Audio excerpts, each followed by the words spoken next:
I'm going to show you my old green weenie, and then I'm going to show you it running and working, but first I got to tell you the story about it.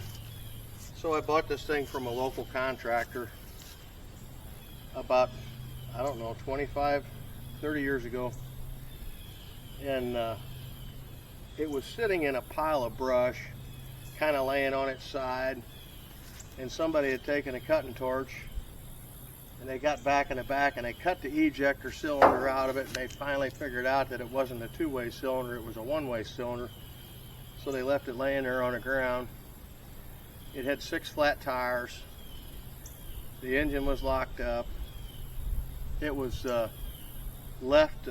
just left for scrap.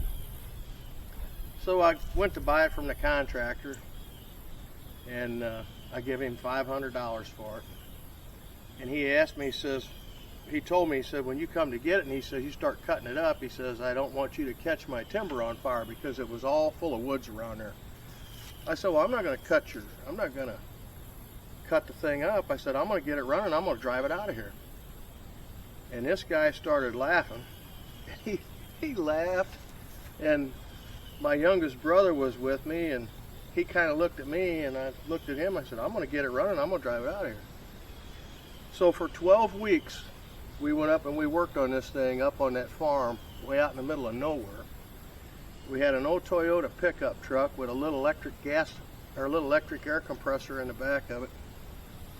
And he would take my little truck and he'd go plug it into an extension cord, fill it full of air, come back, and he'd air tires. He did that for about 8 weeks, just hauling air back and forth to get all the tires up on it. So I started working on the engine, trying to get the engine unfroze. I took all the fuel injectors out of it.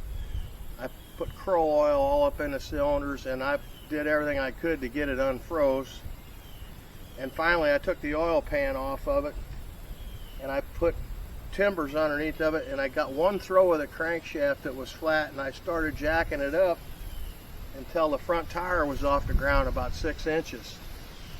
It still wouldn't turn. So I got a real good used 24-volt starter off of another piece of equipment of mine, and I put it on there, and I put 2 hot 8D batteries in it like this, and I took a 6-foot pipe wrench, and I told my youngest brother, I said, I'm going to jump up and land on this pipe wrench handle that I had attached to the front of the crankshaft. I said, when you see me jump up and get ready to land on that pipe wrench, you hit that starter button. So he did. I went this way, the pipe wrench went that way, the thing fell off the bottle jack, but guess what? We started getting it turning, and we worked and worked and worked, and we finally got it turning. So we freed up all the fuel injectors and put them all back in it, and we got the thing to the point where it would run a little bit. We had a little 5-gallon bucket of fuel on there, and we was running it out of a 5-gallon bucket of fuel. And I made arrangements. It was about 5 miles to the closest road, so the radiator was plugged solid. So we would drive it a little bit, we'd have to stop, let it cool off. We'd drive a little bit, let it stop, let it cool off. So the following week, we finally got it down there, and I called a lowboy truck and had a lowboy come. We measured the truck, and the thing would fit on there. So he comes up there, and he was a good friend of mine. He's not with us anymore, but boy, he was a good friend of mine. And I'm getting ready to pull it up, and the only way to put it on that lowboy is to back it on there. And I'm getting ready to back it on there, and the steering wheel had completely rotted off of it, and it fell off in my hands, and I held it up, and I looked at him, and he just hung his head down like somebody hit him in the chest with a ton of bricks. And I started laughing. He said, what are we going to do now? What are we going to do now? So I got a pair of vice grips, and I clamped the vice grips onto that steering shaft, and I started steering that thing with a pair of vice grips until we got it on that trailer. And then we got her home, and we worked it all over. But if this old girl could talk, she could tell you some stories. The rear end that's out of this unit is in my cylinder machine. The engine and the transmission that are in this unit came out of my haul truck. There's just the seats in it came out of a Louisville Ford. It's just a hodgepodge of different stuff. But I'll tell you, it's a 1959 Euclid, and it is tougher than a box of rocks. So if you ever see one of these and you see these new pans running around, you'll understand this thing's got metal in it this thick, and these new pans are like this. It's just a tough old bird. We put a push cat behind it, and we push it with them 8230 dozers, and we load her up, and you can't hurt it. You cannot hurt it. But anyhow, we're going to fire it up. I got my cables hooked up. We're going to fire it up, and we got our hammer and our pliers, and we got to plan this in case it runs away, which it has done before. And we're going to fire it up, and we're going to take it up to the shop and do a little work on it. But I think you get a bang out of watching it run and watching it work.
Originally, it had a big old hood with side doors on it, and it had great big round fenders, and it had a bumper that came all the way out past the tires. And all that stuff over the years disappeared some kind of way, and anything that wasn't needed, it was kind of cut off of there. I cut off the front bumper, and I took the hood off of it, and it never did have any back fender since I've owned it. But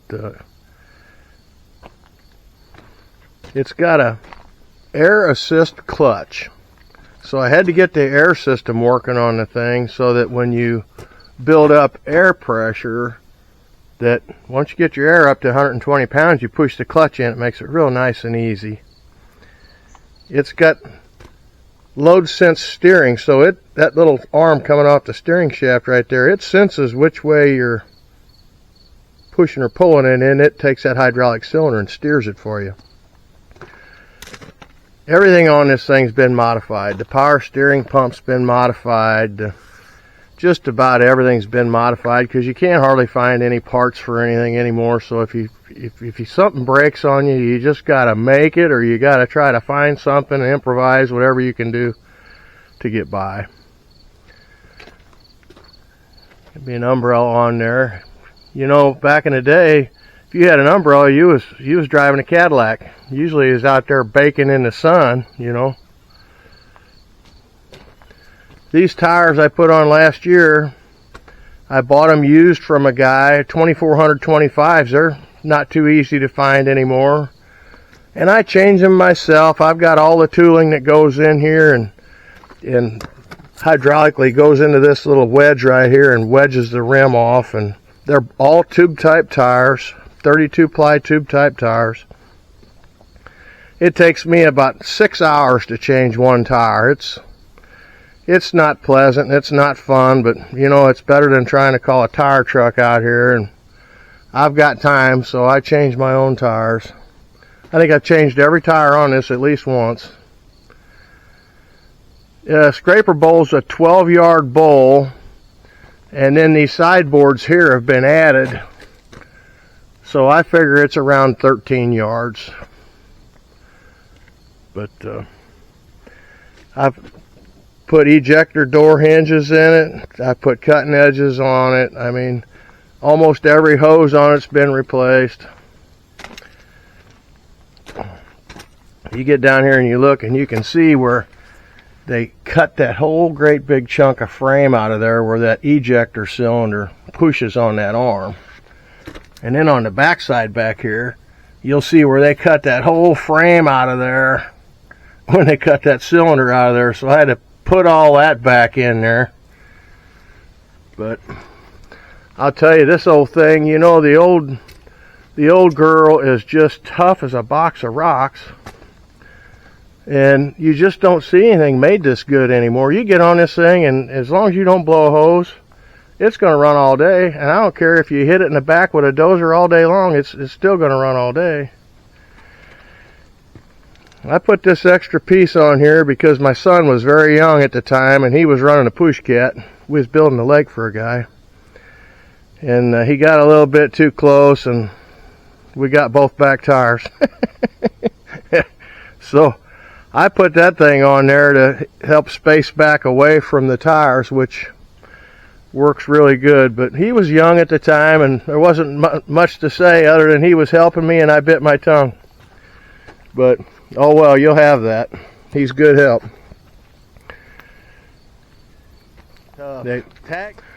I built a bracket up here on top this morning for a camera, so I'm going to take you for a ride, and I'm going to face it to the front for a little while, and I'll face it to the back for a little while. I just got to go figure out what I'm going to scrape up so you can watch it working. And go for a ride on a 1959 Euclid. So we're going to check all the fluids in the thing real quick, and then we'll put the camera on there, we'll get her fired up, and we'll take you all for a ride.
Hope you enjoyed that.